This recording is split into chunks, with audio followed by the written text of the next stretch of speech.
తోమ అడిగాడు, ఎక్కడికి వెళ్తావు యేసయ్యా అని. నేనే మార్గం, సత్యం, జీవం. ఆ ప్రశ్నకు జవాబిచ్చాడు. భారతదేశానికి వచ్చి ఆ ప్రశ్న అడుగుతున్న భారతీయులకు జవాబిచ్చాడు. అశ్వతోమ సద్గమయ, అయోమయంలో ఉన్నాను, సత్యం ఎక్కడ?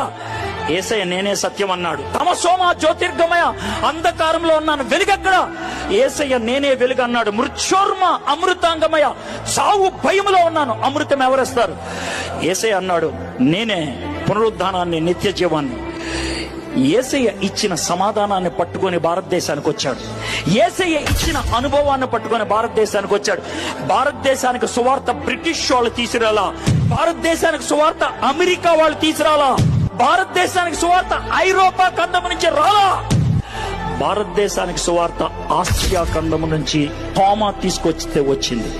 భారతదేశానికి సువార్త వచ్చింది క్రీస్తు శకం 53 అక్టోబర్ నెలలో.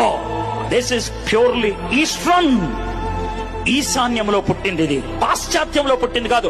అమెరికా అప్పుడు లేదా, అమెరికా లేదు, అమెరికా లేదు. అమెరికాని కనుక్కుంది 15వ శతాబ్దంలో. భారతదేశానికి సువార్త వచ్చింది 1వ శతాబ్దంలో. మధ్యలో 1400 సంవత్సరాల గ్యాప్ ఉంది.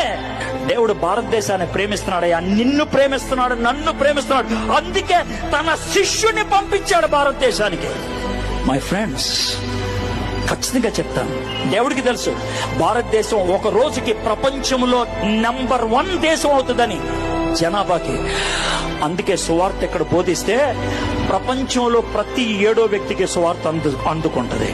నేను సువార్త అందించేది డబ్బుల కోసం కాదు, సువార్త అందించేది పేరు కోసం కాదు, సువార్త అందించేది నీ మతం మార్చడానికి కాదు, సువార్త అందించేది నీ బతుకు మారడానికి. That's all. నీకున్న భయం పోగొట్టడానికి, అంతకుమించి ఇంకేం లేదు.